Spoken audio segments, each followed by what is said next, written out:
Assalamualaikum warahmatullahi wabarakatuh. Halo teman-teman semuanya. Perkenalkan nama saya Reno Alfari. Saya berasal dari HI 2024, Universitas Islam Negeri Syarif Hidayatullah Jakarta.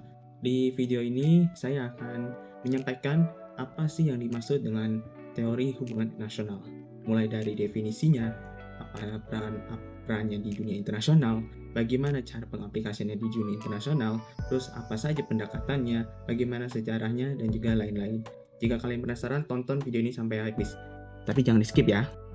Nah, teman-teman, yang pertama itu ada definisi dari teori hubungan internasional. Apa sih teori hubungan internasional itu, teman-teman? Kalau menurut dari bukunya Jackson dan Sorensen, juga bukunya dari Viotti dan Kauppi, teori hubungan internasional itu dapat didefinisikan sebagai kerangka berpikir untuk melihat dan menganalisis bagaimana dunia internasional itu bekerja. Nah, dengan teori hubungan internasional ini, para peneliti, para pelajar, dan mahasiswa seperti kita dapat melihat bagaimana dunia internasional itu bekerja, bagaimana mereka berinteraksi, dan juga yang lain-lain. Dan juga dengan teori hubungan internasional, kita juga dapat memprediksi para perilaku aktor-aktor dari dunia internasional, mulai dari negara, mulai dari perusahaan multinasional atau perusahaan internasional, dan juga organisasi-organisasi internasional. Maka dengan kata lain, teori hubungan internasional itu sangatlah penting kan? Nah, selanjutnya dalam teori hubungan internasional ada 3 konsep yang digunakan. Apa saja itu? Yang pertama ada yang namanya epistemologi. Apa itu epistemologi? Epistemologi itu menjelaskan kepada kita betapa pentingnya kita untuk berpikir bagaimana hubungan internasional itu dari sudut pandang kita langsung. Yang kedua itu ada namanya metodologi. Metodologi sendiri adalah bagaimana cara kita melakukan penelitian dalam hubungan internasional.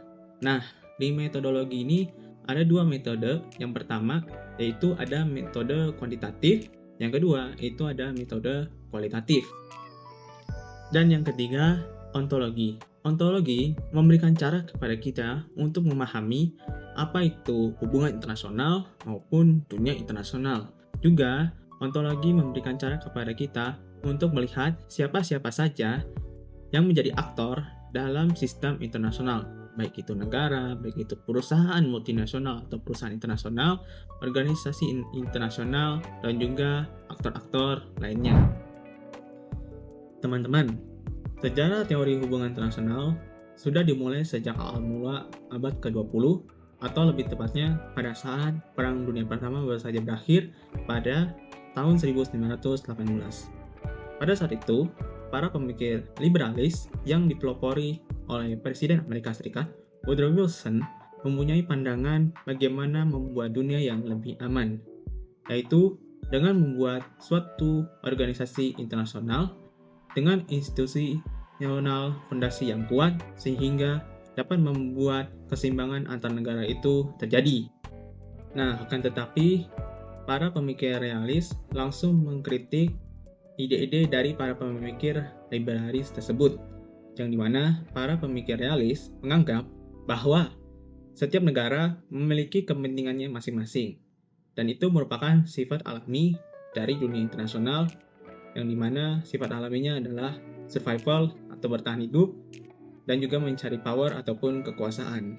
Juga, seiring berkembangnya waktu, teori hubungan internasional mengalami perkembangan ataupun pembaharuan dari teori-teori yang sebelumnya sudah ada. Seperti contohnya, yaitu liberalisme ke neoliberalisme, dari realisme ke neorealisme. Nah, teman-teman, mungkin ada beberapa orang yang menanyakan apa sih perannya teori dalam studi hubungan internasional? Yang sudah seperti saya katakan sebelumnya bahwa peran teori dalam studi hubungan internasional memiliki peran yang sangat penting, di mana peran teori dalam studi hubungan internasional tidak hanya untuk menganalisa atau menjelaskan fenomena yang terjadi dalam dunia internasional saat ini maupun pada saat yang lampau, tetapi juga dengan teori hubungan internasional, kita dapat membuat suatu arah kebijakan yang dapat digunakan untuk mencapai keadaan yang lebih baik. Seperti juga dalam bukunya Jackson dan Sorensen, di mana liberalisme menekankan adanya kerjasama maupun adanya institusi internasional, di mana dengan adanya kerjasama dan juga institusi internasional, para aktor-aktor dalam dunia internasional maupun dari aktor negara maupun aktor non-negara dapat berinteraksi dan juga dapat saling bekerja sama.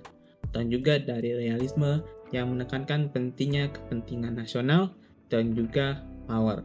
Juga Viotti dan Kauppi dalam bukunya menekankan bahwa teori hubungan internasional bisa digunakan untuk memprediksi para perilaku-perilaku dari aktor dunia internasional.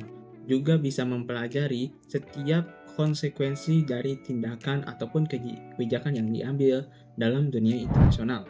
Level analisis dalam teori hubungan internasional memiliki peran yang sangat penting, di mana dengan adanya level analisis ini, kita bisa melihat dinamika-dinamika yang terjadi di dunia internasional, serta juga melihat apa saja faktor-faktor yang mempengaruhi perilaku-perilaku dari aktor-aktor dunia internasional, mulai dari itu atau aktor negara ataupun aktor non-negara.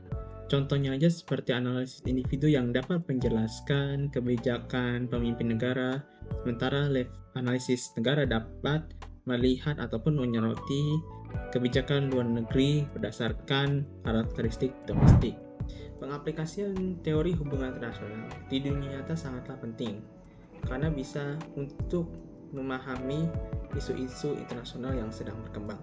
Seperti dalam liberalisme yang menjelaskan bagaimana pentingnya suatu organisasi internasional seperti Perserikatan Bangsa-Bangsa ataupun Liga Bangsa-Bangsa yang dapat digunakan untuk membuat para aktor negara maupun non-negara bisa bertemu, berinteraksi, dan menciptakan suasana yang damai dan tentram dan juga menghasilkan kesepakatan yang dapat menguntungkan.